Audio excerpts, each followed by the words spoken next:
Swadikap, good morning, and thank you for joining us on Newsline. We're airing live on NBT Radio Thailand FM 88 and NBT World. Today is Sunday, November 8th, and you're with me, Surapan Lautaranarit.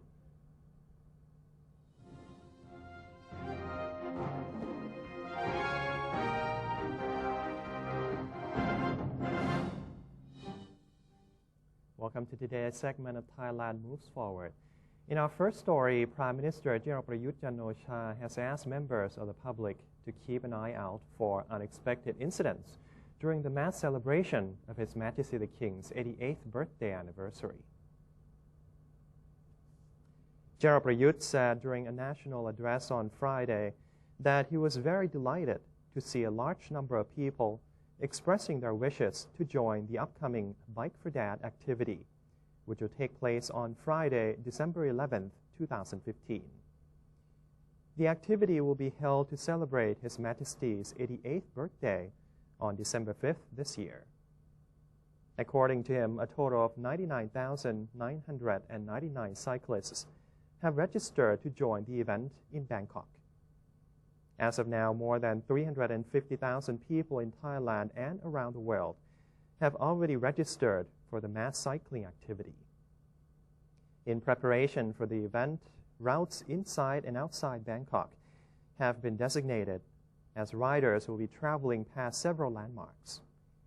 He said these landmarks will be renovated and beautified prior to the activity. Prime Minister General Prayut Chan-o-cha says he will stand by the 6464 formula to general elections, while calling on all voters to select good and ethical people to represent them.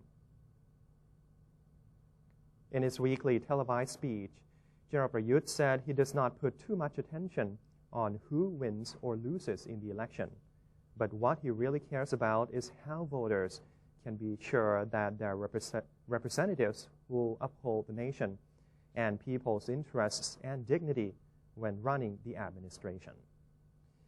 The Prime Minister also voiced his support to the 6464 roadmap, which gives the Constitution Drafting Commission 6 months to work on a new charter draft and another 4 months to hold a public referendum. Afterwards, the national legislative body will spend 6 months writing and passing organic laws, also known as fundamental laws. And the remaining 4 months will be for an election campaign. In order for Thailand to become a fully democratic country, he said people must first understand this concept and solutions to problems the country is facing at the moment, while noting that active public participation in the reform effort is much needed if Thailand were to get through this difficult period. The Permanent Secretary of the Ministry of Foreign Affairs had a bilateral meeting with the First Deputy Minister of Foreign Affairs of Cuba. Mr. Apichat Chinwano, Permanent Secretary of the Ministry of Foreign Affairs, met with Mr. Marcelino Medina Gonzalez, the First Deputy Minister of Foreign Affairs of Cuba, on November 6, 2015, during the latter's first visit to Thailand from November 5th to 7th. Both sides had fruitful discussions on strengthening bilateral relations between Thailand and Cuba in various areas, especially in trade and investment. This visit is an important step in tightening the relationship between Thailand and Cuba, which started since 1958. The relationship that has developed led to greater cooperation between the two countries. We have agreed to develop closer technical cooperation in the area of public health, biopharmaceutical science, agriculture, tourism, renewable energy and sports, in which the two countries share expertise and common interests. On this occasion, Mr. Gonzalez delivered an invitation by the Minister of Foreign Affairs of Cuba to his Thai counterpart to pay an official visit to Cuba. Mr. Apichat also took the opportunity to congratulate Cuba on the positive developments in bilateral relations between the country and the United States. The Government Public Relations Department, or PRD, has presented Katin robes to monks at Thapo Waravihan Monastery in the southern province of Nakhon Si Thammarat. Mr. Aphinan Jantarangsi, PRD Director General, officiated on behalf of His Majesty the King at the presentation of Katin robes at Thapo Waravihan Monastery to mark the end of the Buddhist rain retreat, also known as Buddhist Lent. The presentation of Katin robes is held throughout the kingdom after the 3-month Lent, usually between mid-October and mid-November. The ceremony is purely a Buddhist observance and is deeply religious in character. On this occasion, Mr. Aphinan offered a donation of 1.57 million baht for the renovation of the temple. He afterwards planted Mahesak and Saksayamin, 2 of the oldest and biggest living teak trees in the world, in the monastery compound.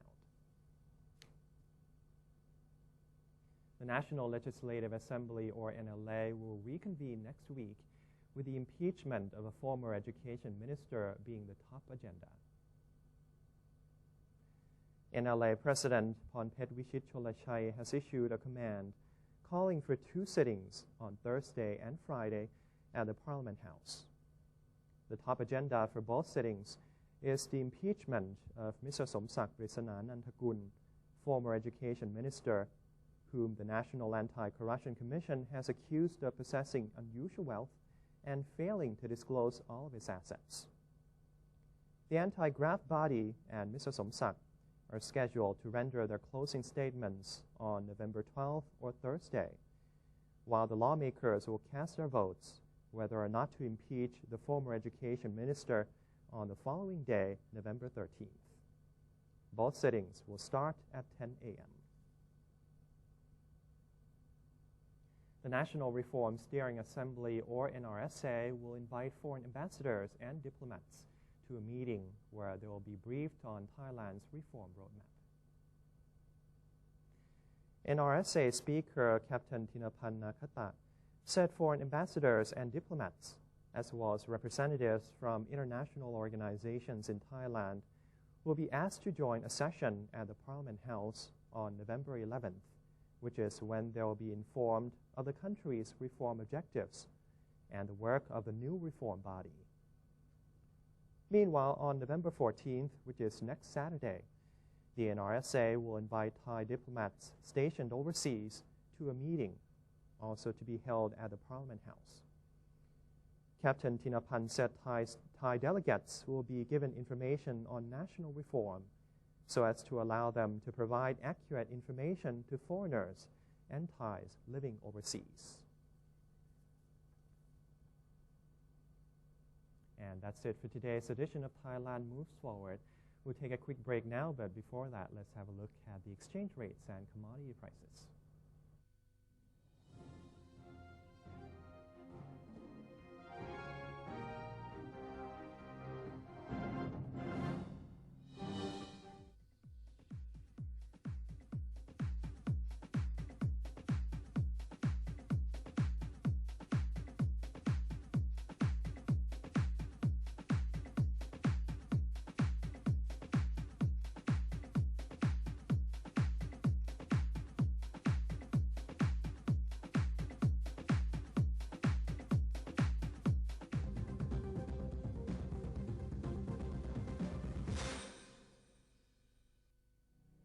To maintain a strong nation, Thailand is promoting 12 core values for the good of the people. First among them, to uphold the 3 pillars: the nation, religion, and the monarchy.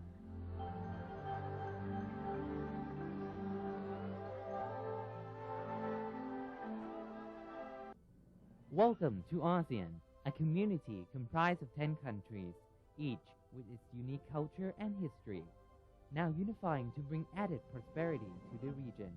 For centuries, each country remained independent, but now we are coming together to compete in the 21st century globalized world. ASEAN is bringing together more than 600 million citizens and a total land area of 4.4 million square kilometers, and is providing economic opportunities, trade, travel, and new educational possibilities. The combined GDP of all 10 ASEAN countries comes to a total of $2.4 trillion, which means the ASEAN entity ranks amongst the world's major economic powers. The future is here. Welcome to ASEAN, the community of opportunities. The Southeast Asia region is now becoming one.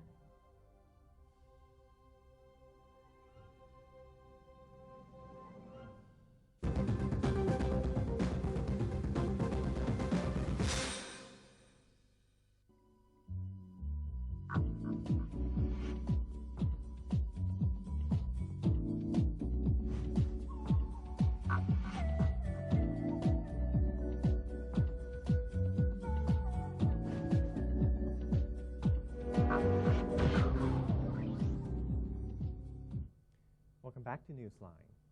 Leaders from 21 economies will participate in the annual APEC Summit, which aims to discuss economic cooperation among its members. Kun Niranut Traijakunit has this story.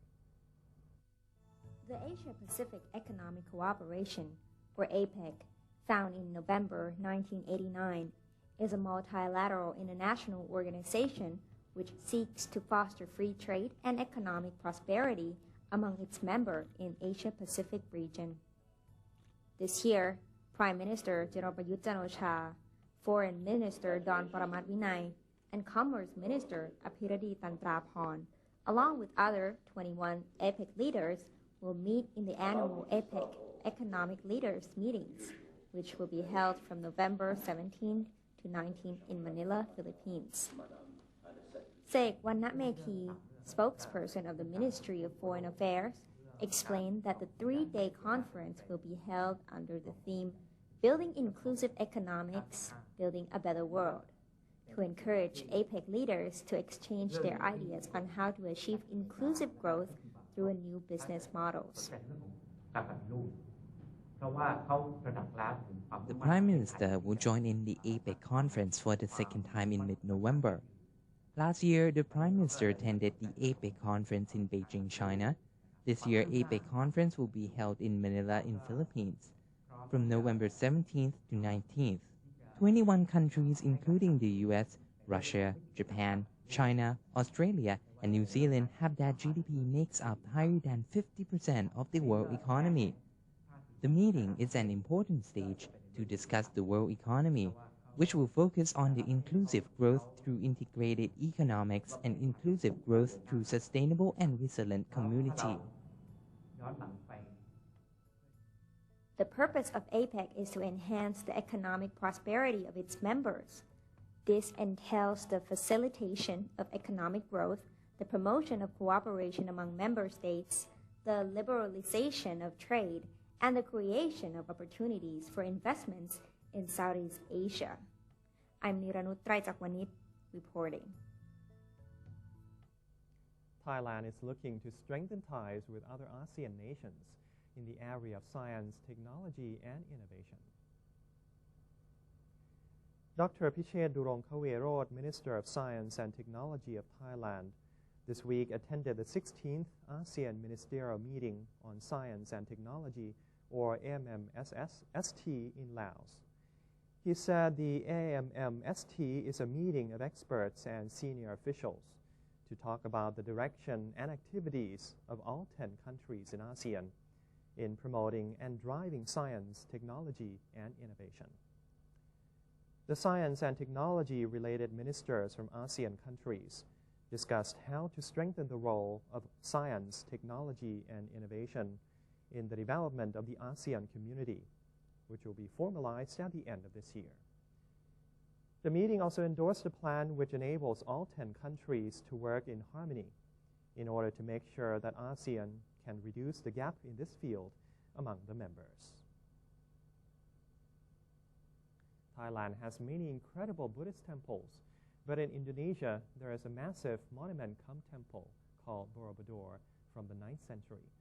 NBT World correspondent Vanosi Sinsak reports.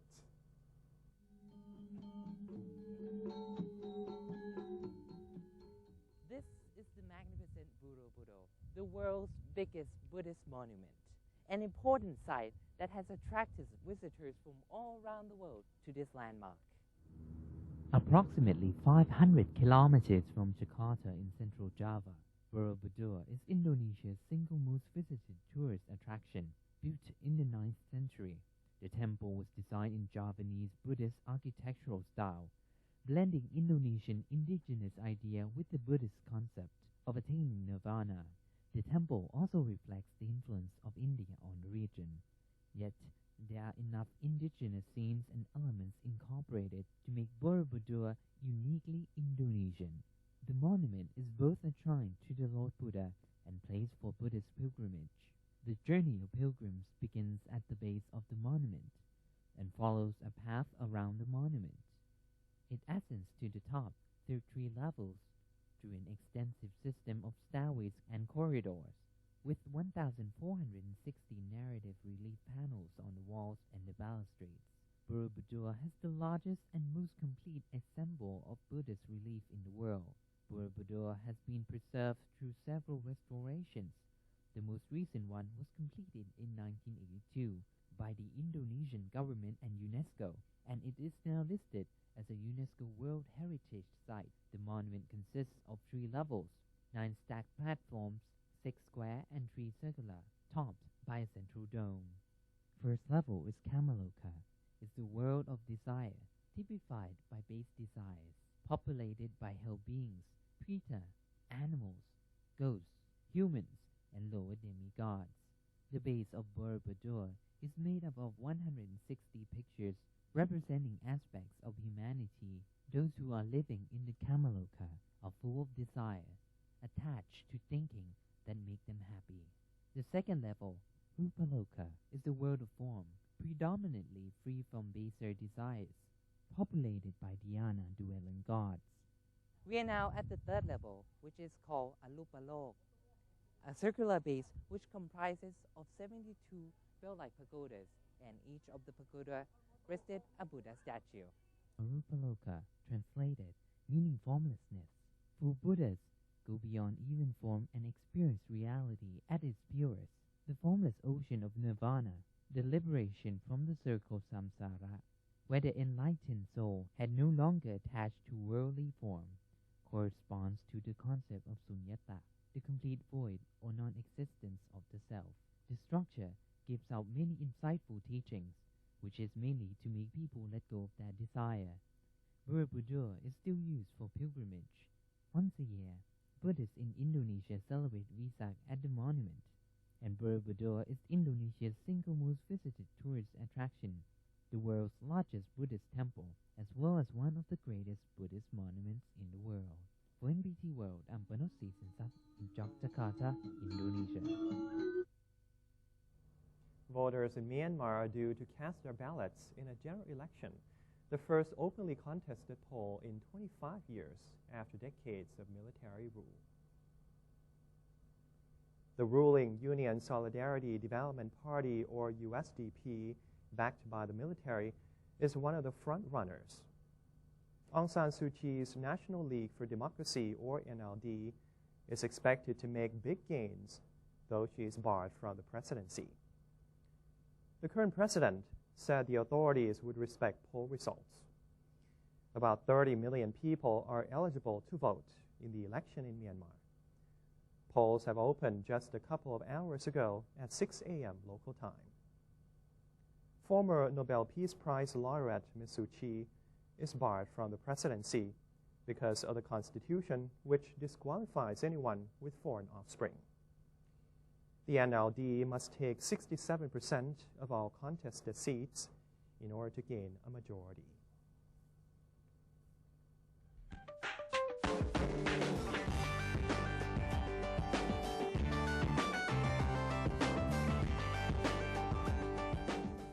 Time now for the international news. King Mohammed VI of Morocco visited Laayoune in southern Morocco to commemorate the 40th anniversary of Green March, the most remarkable peaceful march in the world. The event has been celebrated at Laayoune City, which is situated in the south of Morocco. The official visit of His Majesty the King was to celebrate the 40th Green March, and to return happiness and give his compassion and love to his subordinates. Moroccan national TV broadcast His Majesty the King's speech on November 6th. He said this commemorative event was a historic symbol. The Green Marches hope to boost the citizenship spirit among Moroccans through cultural and social activities. For example, the historical exhibition concerned with this event, the local fair, the musical show, and the traditional horse riding competition, or Taborida. During the Green March, the whole country is decorated in red and green, which are from the national flag of Morocco. Russian Emergencies Ministry workers and Egyptian security officers on Saturday laid flowers on the crash site of a Russian plane that went down in Egypt last week, killing all 224 passengers. A video released by the Emergencies Ministry showed officers holding a moment of silence in front of wreckage of the Airbus A321 before laying down red roses near a children's book and shoe in tribute to the victims of the crash. The ceremony was attended by the Egyptian Defense Ministry spokesman Mohammed Lutfi, who expressed his condolences to the Russian people and vowed that Egypt would cooperate fully with Russian rescuers, according to the Russian ministry. Lead investigators into the crash said the Russian plane was flying on autopilot and appeared to break up in midair after a sudden noise, but that it is too soon to conclude exactly what brought it down. Ayman al-Muqaddam, head of a team of experts looking into one of Egypt's worst air disasters, said the cockpit voice recording would be analyzed to identify the nature of the noise, which Western governments have indicated may have been a bomb. The San Diego Zoo Safari Park received several new residents as 6 southern white rhinos arrived from South Africa. The female rhinos between 4 and 7 years of age were relocated from private reserves in Africa as part of a conservation effort to save the nearly extinct northern white rhino species, of which only 4 individuals remain in the world. Researchers at the San Diego Zoo are developing reproductive techniques to develop northern white rhino embryos to be implanted in the 6 southern white rhinos, which will serve as surrogate mothers. We brought these rhinos here to be part of our White Rhino project at the Rhino Rescue Center. All of that is going to be learning more about assisted reproductive techniques with the southern white rhino so that we would be able to not only naturally breed southern white rhinos, but also for rhinos that have difficulty breeding or using other techniques so that we can have more successful pregnancies, said San Diego Zoo Safari Park Interim Associate Curator of Mammals, Steve Metzler. According to the San Diego Zoo, poaching of all rhino species has reached critically high numbers in recent years. A rhino is poached every 8 hours in South Africa. And that's the end of today's edition of Newsline. For any comments or suggestions, please feel free to email us at newsline.nbt@gmail.com. You can also follow us on Facebook or visit our website at thainews.prd.go.th/en. And for today, we're going to say goodbye with a magnificent view of Doi Pui in the northern province of Chiang Mai. I'm Suraphat Lautharanarit. Thank you for joining us and have a great day. สวัสดีครับ